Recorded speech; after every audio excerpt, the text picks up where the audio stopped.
Hey everyone, it's Lewis, the crypto beginner, and I'm really excited right now because in this video, we're going to be going over what is Bitcoin so you could get a better understanding of what it actually is and how it can change the world. So let's just get right into it. What is Bitcoin? What a great question. Bitcoin is a technological tour de force. This is by Bill Gates. Really, Bitcoin is the biggest financial innovation of the past century. Probably even more than that. Bitcoin is a form of money or currency that is not controlled by banks. Similar to how the internet is not controlled by any one person or corporation, but it is available to anyone in the world because of its underlying platform, so is Bitcoin. Because Bitcoin is not controlled by any central entity, it is decentralized. That's why people call it a decentralized form of currency. Bitcoin is also entirely digital. There's no paper money or things to physically hold in your hand with Bitcoin and crypto. It's all online. That's why it's called the first decentralized digital currency. You may not be aware of this, but money as we know it right now is primarily digital. Most of the money in the world today is simply digits recorded in ledgers by banks. If everyone were to withdraw their funds from the banks at the same time, the banks would not be able to give everyone their money because of the fact that most of it is digital. Bitcoin, because it's decentralized, doesn't deal with banks. With Bitcoin, you are the sole owner and the gatekeeper. It's up to you to keep your Bitcoin safe. There has actually been many forms of decentralized currencies throughout history. Think of how seashells used to be used as a currency.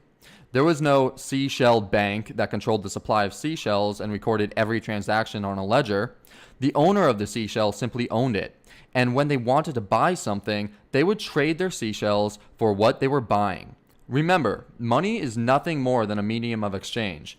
The thing that gives money value is the fact that people believe it has value. Even today, in Kenya, the currency is cell phone minutes. They use the minutes on their Nokia cell phones to buy groceries. Many people dismiss Bitcoin and say that it has no real value because it isn't backed up by anything. I'm not sure if these people understand that the fiat currency currently used isn't backed up by anything tangible either. A good way to understand crypto is to know a little bit about money in general.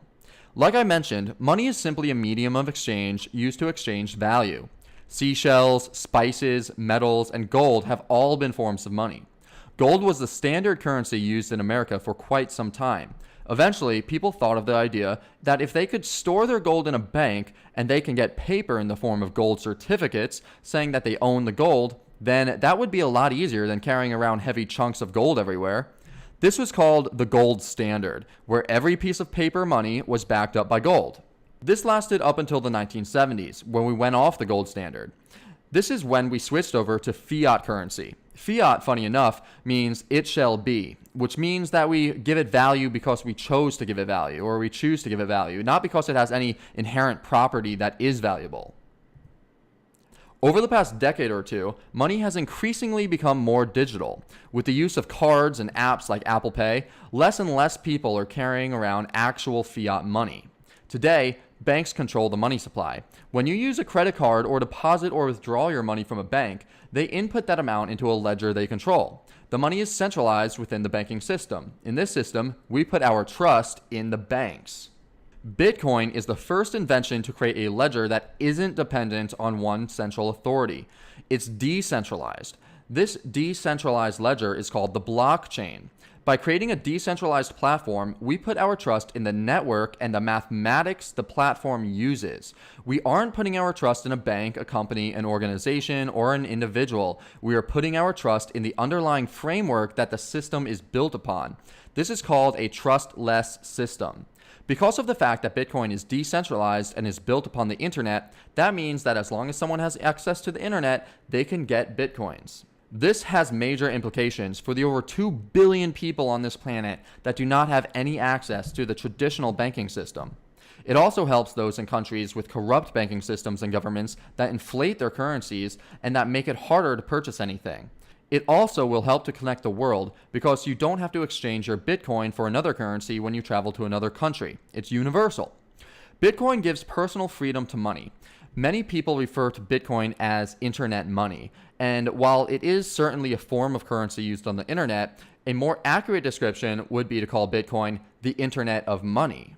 Bitcoin is digital, decentralized, durable, transportable, and unable to be counterfeit. It's capped off, so it can't be created out of thin air and cause inflation like the US dollar or other fiat currencies.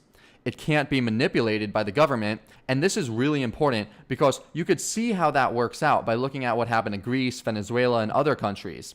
Bitcoin is also divisible, meaning that it can be broken down into incredibly small parts. You don't need to own an entire Bitcoin.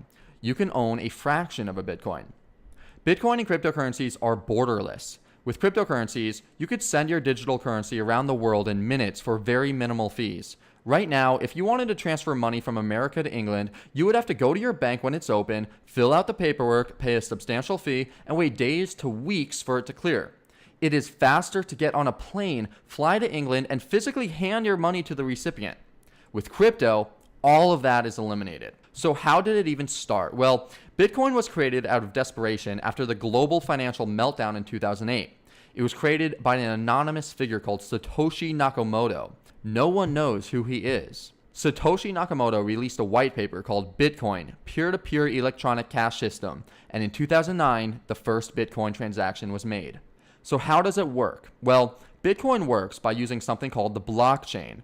Without getting into too many details, the blockchain is the public ledger of Bitcoin and cryptocurrencies. Once a certain number of transactions are created, they are bunched together into a block. This block is encrypted, which makes it difficult to get into and alter. Every time a new block is made, it is added to the previous block. This makes altering transactions nearly impossible because if someone wanted to alter a transaction, it would mess up the entire blockchain and people, called miners, would notice. These people who keep the blockchain running and make sure it is secure are called miners. There are thousands and thousands of miners around the world, and they use high-tech computers to solve cryptographic problems and add transactions to the blocks, and blocks to the blockchain. Miners get paid a small percentage of each transaction in cryptocurrency, which is their incentive.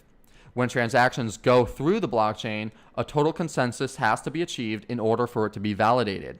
This consensus is issued through things called nodes that hold entire records of every single transaction that ever happened. The nodes have rules programmed into them and communicate with each other to make sure that everyone is on the same page. This makes the blockchain incredibly secure. It also makes transactions immutable, which basically means that they are set in stone.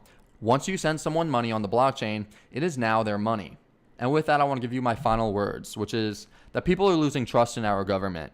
There are never-ending wars in the Middle East. There was the Snowden effect. There was Occupy Wall Street. Brexit happened. Trump is president. The Federal Reserve is printing trillions of dollars, and we're getting more and more in debt. Iceland, Germany, Greece, and Venezuela all suffered the consequences of a misused financial system. Right now in Puerto Rico, there are still hundreds of thousands of people without power from the hurricanes that happened months ago. Crypto takes the trust that we put into the government and the financial institutions, and it puts it into a network or platform based off of mathematical equations. While Bitcoin itself might not end up being the final currency that gets widely adopted, the underlying network, which is the blockchain technology, is undoubtedly the future. Hey, it's Lewis, and I just want to thank you for watching this video. If you learned something, if you learned about Bitcoin and you like this video, give it a thumbs up. I would really appreciate it. And for more information like this, you could subscribe to my channel. I got tons of videos. And if you liked this video, this informational video where you learned about Bitcoin, this is actually part of my free course, totally free, that I have. It's an introductory beginner's course on crypto. Teaches you what is Bitcoin, what is Ethereum, what is the blockchain, and a whole lot more. And it teaches you how to get started with it so that maybe you can make some money with this new cryptocurrency, craze. So if you want access to that, I'll put a link to that free course in the description. You could just click it and then go through that. So thanks again, and let's get to the moon together. I'll see you in the next video.